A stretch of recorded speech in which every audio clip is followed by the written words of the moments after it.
আসসালামু আলাইকুম। আজ বৃহস্পতিবার 12 জুন 2025, বাংলা 29 জ্যৈষ্ঠ 1432। দর্পণ টিভি ইউকে লন্ডন স্টুডিও থেকে সবাইকে স্বাগত।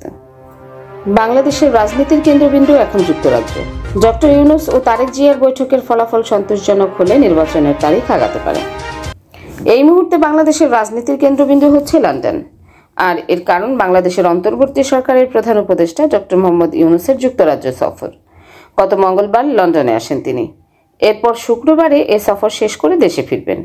এ সময় অনুষ্ঠিত বিভিন্ন কার্যক্রম নানা আলোচনা সমালোচনার জন্ম দেয়ায় সবার দৃষ্টি এখন এদিকে নিবদ্ধ হয়, যে কারণে এ কয়েকদিনে দেশের রাজনীতির কেন্দ্রবিন্দু হয়ে উঠেছে এখন যুক্তরাজ্য।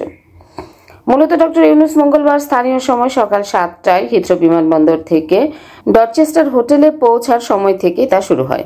তখন একদিকে তার এই সফরের প্রতিবাদে বিক্ষোভ প্রদর্শন করে স্থানীয় আওয়ামী লীগ ও তার অঙ্গ সহযোগী সংগঠনের নেতাকর্মীরা।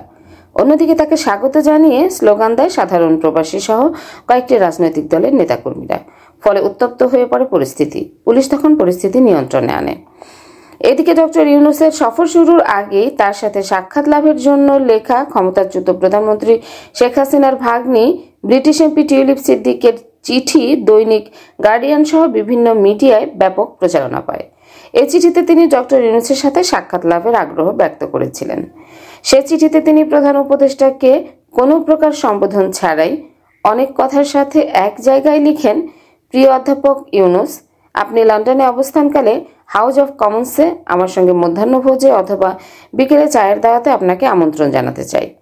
কিন্তু সে অনুরোধে সাড়া দেননি ডক্টর ইউনূস। তাই টিউলিপ সে সুযোগ পাননি। এমনকি যুক্তরাজ্যের অল পার্টির পার্লামেন্টারি গ্রুপের একটি প্রতিনিধি দল প্রধান উপদেষ্টার সঙ্গে সাক্ষাৎ করলেও এই প্রতিনিধি দলে উপস্থিত ছিলেন না টিউলিপ সিদ্দিক। ডক্টর ইউনূসের এই সফরকালে একটি অন্যতম আলোচিত বিষয় হচ্ছে ব্রিটেনের প্রধানমন্ত্রী কিয়ার স্টারমারের সাথে ডক্টর ইউনূসের সঙ্গে সাক্ষাৎ না হওয়ার বিষয়টি। এ পর্যায়ে ডক্টর ইউনূসের প্রেস সেক্রেটারি শফিকুল আলমের একটি বক্তব্য বেশ আলোচনার সূত্রপাত করে। যা হলো, এ সাক্ষাৎ না হওয়ার প্রসঙ্গে শফিকুল আলম বলেছিলেন, স্টারমার এখন কানাডা সফরে রয়েছেন, অথচ তিনি ব্রিটেনেই আছেন।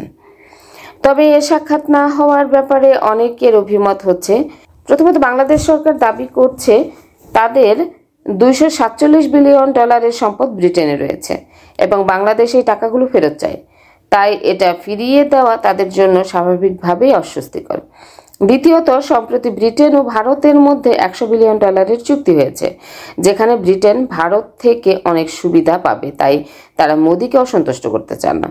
তৃতীয়ত, টিউলিপ সিদ্দিকের বিষয়টি, যে দুর্নীতির অভিযোগে তার রিজাইন দিতে হয়েছে, সেটিও একটা বড় কারণ যা ব্রিটিশ সরকারকে বিব্রত করেছে। এ সময় আরও একটি আলোচিত বিষয় হলো, যুক্তরাজ্যের এনসিএ জানায় বাংলাদেশের সাবেক প্রধানমন্ত্রী শেখ হাসিনা সরকারের মন্ত্রী সাইফুজ্জামান চৌধুরীর মালিকানাধীন একাধিক সম্পদের বিরুদ্ধে তারা ফ্রিজিং অর্ডার পেয়েছে, যা এখনও চলমান একটি বেসামরিক তদন্তের অংশ। এই ফ্রিজিং অর্ডারের ফলে সেসব সম্পদ তিনি আর বিক্রি করতে পারবেন না, কারণ সাইফুজ্জামান চৌধুরীর বিরুদ্ধে বর্তমানে বাংলাদেশে মানি লন্ডারিং বা অর্থ পাচারের অভিযোগে তদন্ত চলছে। এমত অবস্থায় বাংলাদেশের পক্ষ থেকে আইনগত অনুরোধের পরই এনসিএ এই পদক্ষেপ নেয়। এর আগে আলজেরিয়ার প্রচারিত তথ্যচিত্র দ্য মিনিস্টার মিলিয়ন্স এ সাইফুজ্জামান চৌধুরীর সম্পদের অনুসন্ধানে উঠে আসে তিনি যুক্তরাজ্যে 350টির বেশি সম্পত্তির মালিক। তার একটি বিলাসবহুল বাসভবন, যা লন্ডনের সেন্ট জনস উড এলাকায় অবস্থিত।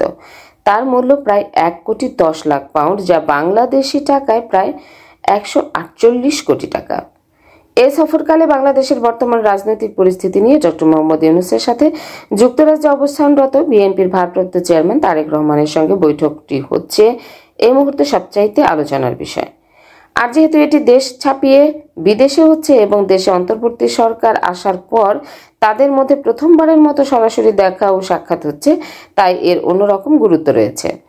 সাথে সাথে এটা ডক্টর ইউনূসের 4 দিনব্যাপী সফরের প্রায় সর্বশেষ এজেন্ডা, তাই এ নিয়ে প্রবাসী সহ দেশের জনগণের মধ্যে রয়েছে ব্যাপক আগ্রহ। 13 জুন লন্ডনের স্থানীয় সময় শুক্রবার 9টা থেকে 11টার মধ্যে এই বৈঠক অনুষ্ঠিত হবে। প্রধান উপদেষ্টা যে হোটেলে উঠেছেন সেখানে এই বৈঠকটি অনুষ্ঠিত হবে। এ ব্যাপারে মির্জা ফখরুল বলেছেন, সাম্প্রতিক রাজনৈতিক প্রেক্ষাপটে এটি একটি টার্নিং পয়েন্ট হতে পারে। প্রধান উপদেষ্টা ও বিএনপি ভারপ্রাপ্ত চেয়ারম্যানের এই বৈঠকে বড় ইভেন্ট বা মেজর পলিটিক্যাল ইভেন্ট উল্লেখ করে ফখরুল আরও বলেন, এই সাক্ষাৎ হলে আরও অনেক সমস্যার সমাধান হয়ে যেতে পারে, নতুন ডাইমেনশন সৃষ্টি হতে পারে। তাদের এই সাক্ষাতের সুনির্দিষ্ট কোনো এজেন্ডা নেই বলে জানা গেছে।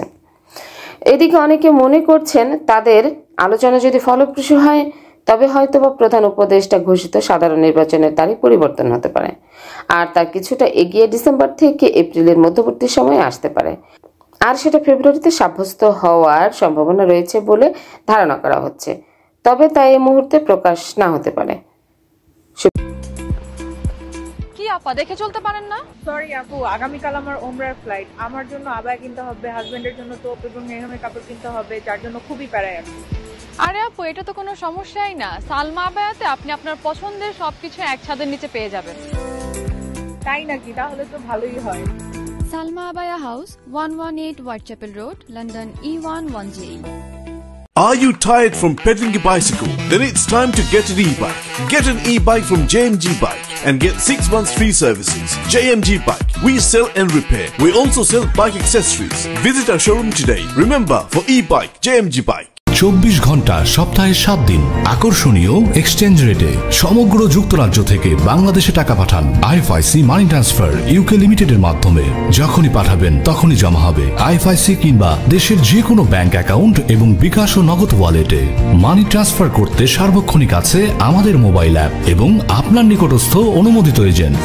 বিস্তারিত জানতে কল করুন 020-7247-9670 নম্বরে। আমাদের ঠিকানা 18 Brick Lane, London E1 6RF, UK। IFIC money transfer UK limited, IFIC ব্যাংকের নিজস্ব প্রতিষ্ঠান। সুপ্রিয় দর্শক, এতক্ষণ আমাদের সঙ্গে থাকার জন্য ধন্যবাদ। আশা করছি দর্পণ টিভি ইউকে ফেসবুক পেজটি লাইক, কমেন্ট ও ফলো করে আমাদের সাথেই থাকবেন।